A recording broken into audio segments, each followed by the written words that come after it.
What's up, fight fans? Welcome to Mr. Mustache MMA News. Today, I want to discuss last Saturday's UFC 307 in its entirety. But before we get into it, don't forget to hit the like and subscribe button to continue getting more MMA content by yours truly and to help the channel grow. All right, guys, getting right into it. Alex Pereira defends his belt against Khalil Rountree. We got an and new champion at women's bantamweight division. But let's start here at the top. Alex Pereira defeats Khalil Rountree to defend his belt in comeback fashion in a fight where Khalil Rountree shocked most of the casual world, most of the real guys who actually knew what Rountree was capable of, knew that he actually had a really good standing chance against Pereira, and he went out there and showed it. Cool, calm, and collect from the walkout. Started up 2 rounds. Looked like he dropped Pereira at one point.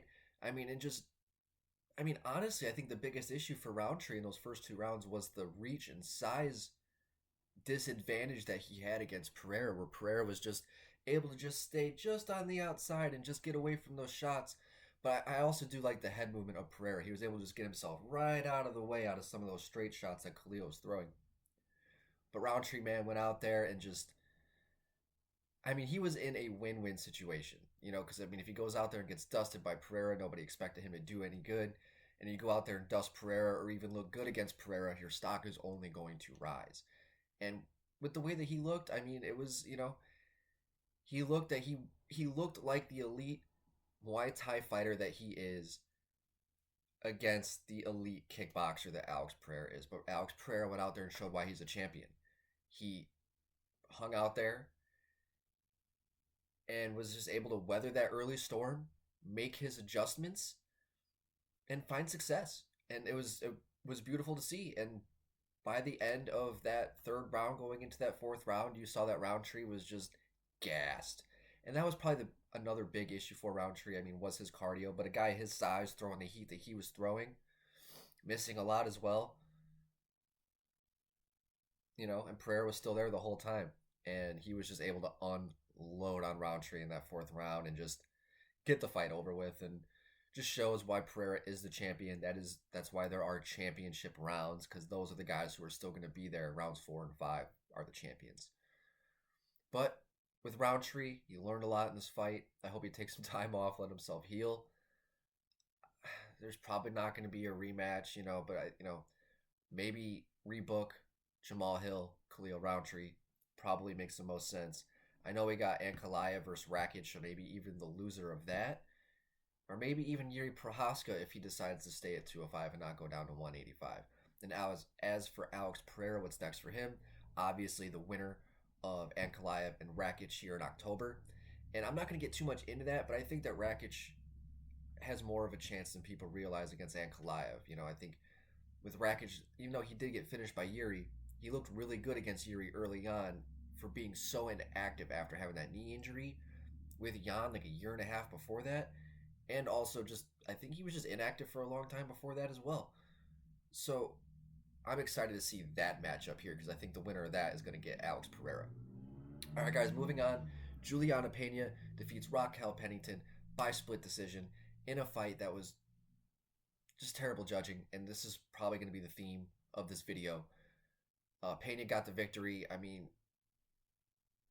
Fought well defensively at times, but you saw Pennington putting on the pressure, better boxing, drop Pena at one point. And this is someone who was biased and rooting for Pena. And you don't win a fight by avoiding the fight. And it was just hard to see how you can win in the judge's favor that way. So that was pretty tough. Yeah, that was really tough to watch. And there's got to be something to be done about this judging. It's just with the Mara Batista fight, the Tisha Pennington fight. You have these professionals who are just getting it wrong over and over and over again. And you wondered, is there an agenda out there? Are these guys paying attention? What is their line of sight when they're sitting there judging? Do they have a phone in front of them to at least watch the fight like how we're watching it? What is it that they're not seeing? Because they need to see the fight better than anybody else.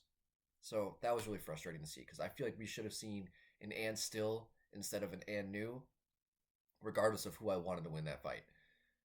So tough for Pennington, and obviously next for Pena, she's obviously going to get Kayla Harrison. Pennington, I don't know what she's going to do. She should probably wait because whatever happens with, I'm sure Kayla Harrison, I'm assuming that she's going to fight Pena, and I'm assuming Kayla Harrison's going to beat Pena. So maybe Pennington might still be there at that time. But nonetheless, I think the true standout point of that title fight was the judging. Next up, Mario Bautista defeats Jose Aldo by split decision again in a fight where Bautista, hey, yes, he was holding Aldo against the cage. Yeah, you should be able to figure it out and get off the cage. That makes sense. I understand what he's saying from that point, but you didn't win that fight, man. Like Aldo landed the more damage. He was putting on the pressure when it comes to the offense, not the stalling tactics. So that was really tough to see the judges just not understand again. Like they reward stalling over damage and actually trying to fight your opponent. So it's tough for Jose, and with Bautista, yeah, he got the victory, but I don't think his stock rose at all. And as for Aldo, it's a tough loss against an up and coming guy, a young guy who wasn't, highly, highly, highly ranked. So it's tough to see what he's going to do moving forward if he's going to fight again, if he's going to continue fighting, because that really kind of eliminated his chances at possibly getting a title shot. So I don't know what's going to happen with Aldo moving forward. I don't know. That's tough. That's tough. Maybe him and Garbrandt fight if Garbrandt loses to Miles Johns. That would make sense. All right, guys, moving on. Roman Dolidze defeats Kevin Holland. Corner stoppage, doctor stoppage. Roman just had, he broke the rib of Holland early on in that fight, and, Holland did his best to kind of survive. I'm surprised the ref didn't stop the fight because it was very obvious that Holland was hurt somewhere. There was something wrong with him. So I was shocked that the ref didn't step in to at least check on this. Like, it was just weird. It didn't make sense. And it seemed like the ref kind of kept it going for entertainment purposes rather than the safety of the fighter, which I did not appreciate because that is what they're there for, is for the safety of the fighter. But, it sucks to see the fight end that way because, Roman, yeah, he won by rib injury, but I like to see these guys run it back. As much as I don't like to see Kevin Holland at middleweight, it seems like he's just going to be at middleweight. So, I mean, if he does stay at middleweight, I'd like to see these guys run it back. I think it's just the simple, safe answer where I think, a win like that, I don't think you deserve a higher ranked opponent because it's like he hurt his rib. Like, you didn't really do, like, what? He hurt his rib on a grappling exchange? Like, kind of an accident, So it sucks that happened. So, I mean, if Holland stays at middleweight, I'd like to see them run it back. All right, guys, moving on. Kayla Harrison dominates Ketlin Vieira. I mean, 30-27 across the, 29-28, but Ketlin had a couple moments of success where Harrison got a little lazy when she was holding her against the cage with that pressure. She walked right into a couple elbows. I mean, she had a nasty hematoma on her forehead. That, man, the Cutman, beautiful work on that. I mean, almost eliminated that hematoma mid-round. That was beautiful. In between rounds.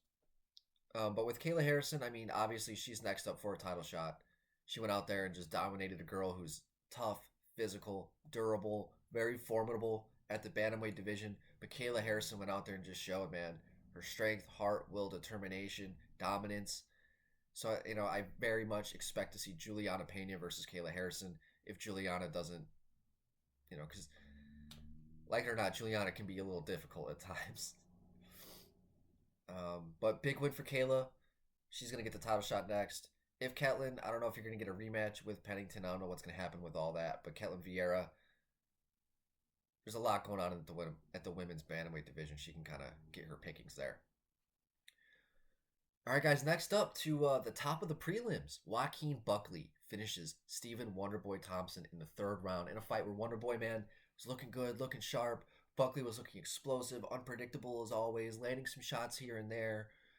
And as that fight was going on, now Wonderboy, he has like this, he keeps his hands low, and he relies on his distance control, reaction time, and this and that.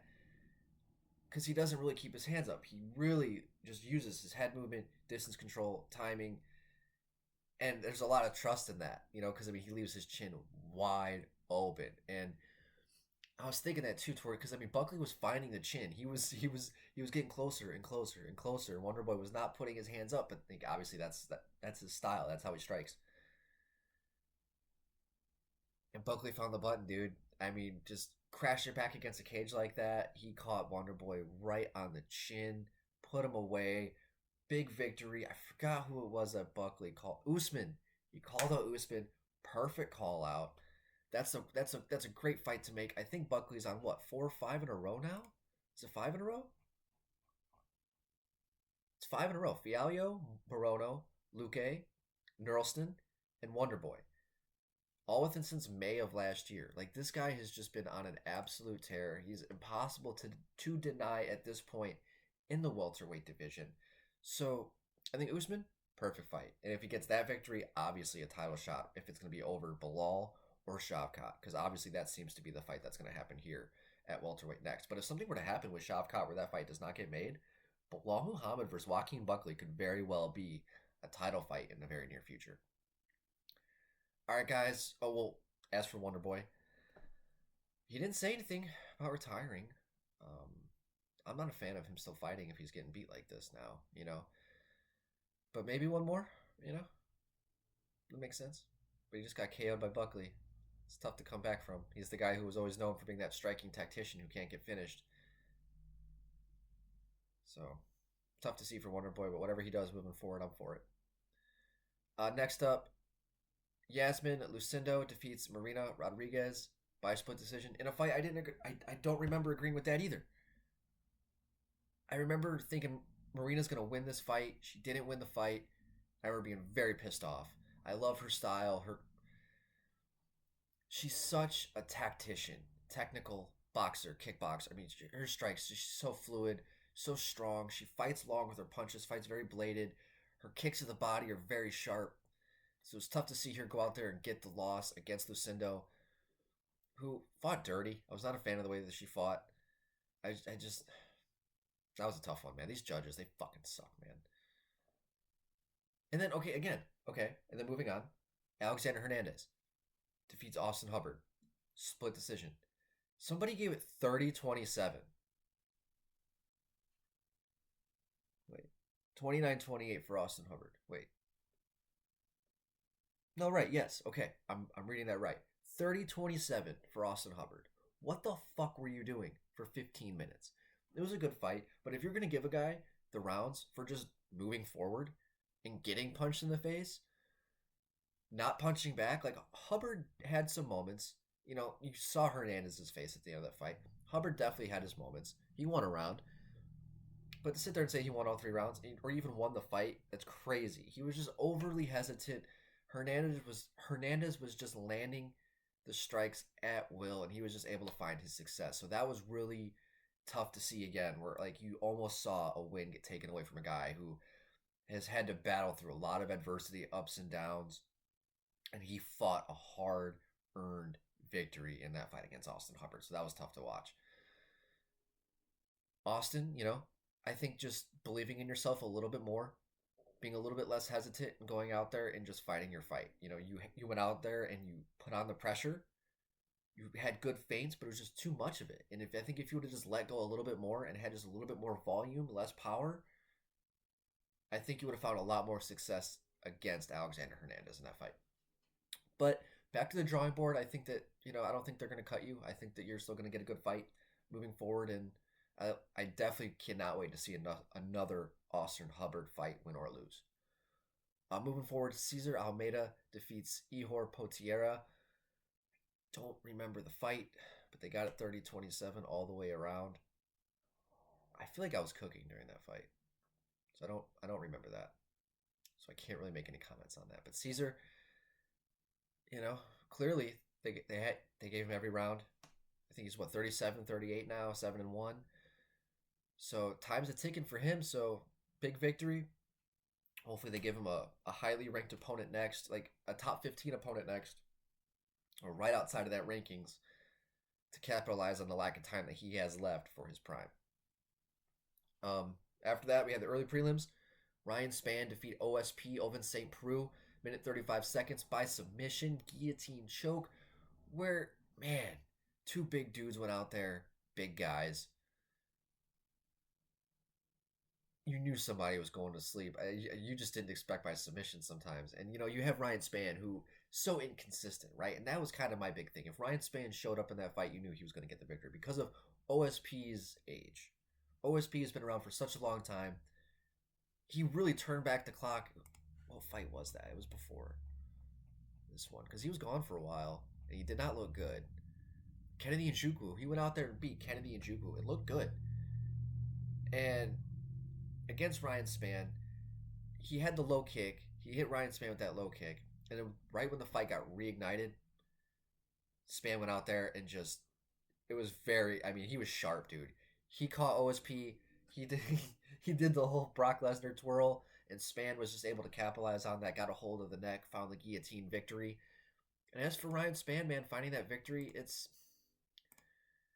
tough because he's so up and down.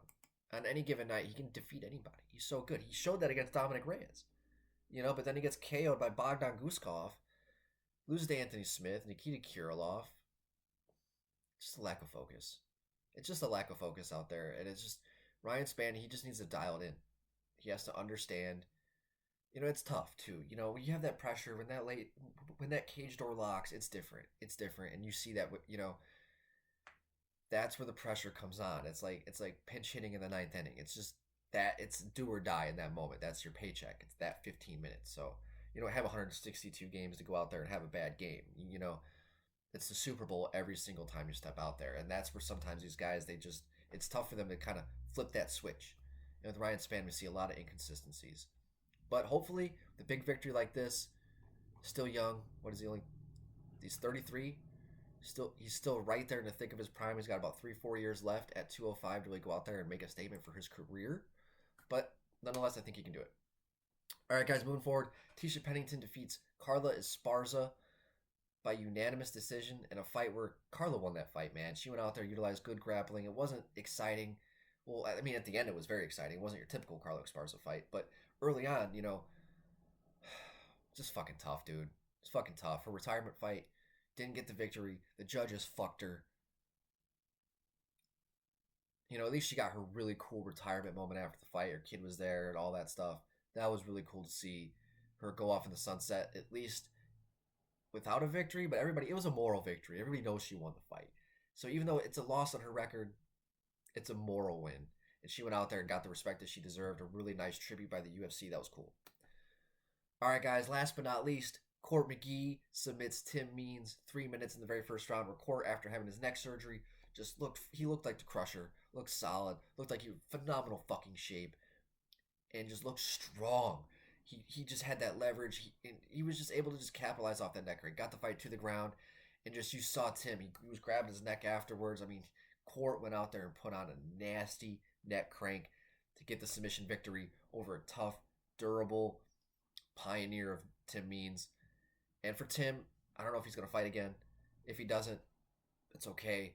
I've been a fan of this guy for years. He's had a phenomenal career, and he fought a good opponent in Court McGee as well. So if he does come back, I think that he can still put on a good fight against somebody. And as for Court, good for him to go out there and get a victory after getting put out a couple times in his last few fights. So I'm happy for Court to get the victory. Big fan. I've watched him since he was on Tufts. I was in high school. So super stoked to see him still get a victory all these years later. What an event. Ups and downs. The judges were fucking retarded. Sorry, R word. Something's got to change. I don't know what they're going to do. I think Dana said something about AI, but I don't know about that either. That's kind of a scary thought too. But something's got to change. We got to figure something out. Maybe as fans, we can come together and figure out maybe a way to hold these guys accountable. Maybe the commission's accountable. But guys, that's going to do it for today. I hope you guys enjoyed the video. I'm going to break these down, make it a little bit easier for you guys to watch. But that's going to do it for today. Mr. Mustache, MMA News out. Let's fucking go, fight fans.